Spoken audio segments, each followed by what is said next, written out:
Hello student, let's read the question. So the question is term osmosis is specifically used to refer. पूछा गया है कि जो term osmosis होता है वो specifically इनमें से किसको रेफर करने के लिए यूज़ करते हैं. So अगर हम देखो osmosis जो होता है ये हमें पता है it is a type of diffusion जिसमें होता क्या है यहाँ पे जैसे कि दो सिस्टम है एंड ये दो सिस्टम जो है it is separated by semi permeable membrane semi permeable membrane. तो इसमें होगा क्या, ये जो दो सिस्टम है system A and system B, जैसे कि यहाँ पे सॉल्यूट कंसंट्रेशन कम है, यहाँ पे सॉल्यूट कंसंट्रेशन ज़्यादा है. तो सॉल्यूट कंसंट्रेशन जहाँ पे कम होगा वहाँ पे क्या होगा, वाटर पोटेंशियल क्या होगा, ज़्यादा होगा. और जहाँ पे सॉल्यूट कंसंट्रेशन यहाँ पे ज़्यादा होगा वहाँ वाटर पोटेंशियल क्या होगा, कम होगा.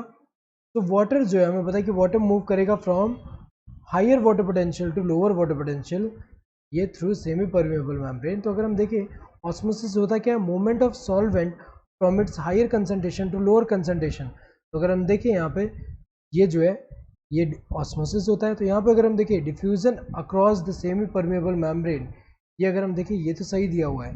ये स्पेसिफिकली अगर हम देखें यहाँ सेमी परमिएबल मेम्ब्रेन जो है वो रिक्वायर्ड होता है क्योंकि सेमी परमिएबल मेम्ब्रेन में सिर्फ सॉल्वेंट का ही मूवमेंट होता है. तो अगर हम देखें ये तो करेक्ट दिया हुआ है. Diffusion across the permeable membrane ये तो गलत है, परमिएबल मेम्ब्रेन के अक्रॉस डिफ्यूजन ये तो गलत है.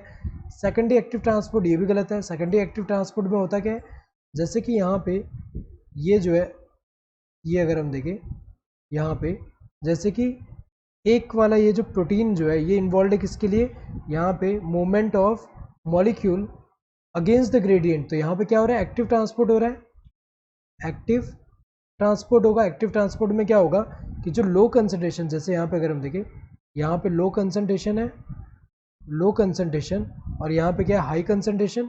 सो जो मूवमेंट होगा यहाँ पे मॉलिक्यूल का ये लो कंसंट्रेशन से हाई कंसंट्रेशन के टुवर्ड हो रहा है और ये अगेंस्ट द ग्रेडियंट है और यहाँ पे एटीपी का रिक्वायरमेंट है. सो अगर हम देखें जैसे यहाँ पे कोई मॉलिक्यूल जो है यहाँ पे आ गया, अब क्या होगा कि ये जो है ये अलॉन्ग विथ अदर मॉलिक्यूल, यहाँ पे अलॉन्ग विथ अदर मॉलिक्यूल जो है ये हाई कंसंट्रेशन से लो कंसंट्रेशन की तरफ मूव कर रहा है. तो हेल्प कर रहा है for the movement of this molecule. तो ये वाला क्या है, सेकेंडरी ट्रांसपोर्ट हुआ. एक्टिव ट्रांसपोर्ट में क्या हो रहा है कि यहाँ पे अगर हम देखें ये एक्टिव ट्रांसपोर्ट में एटीपी का रिक्वायरमेंट है for the movement of molecule from low concentration to high concentration.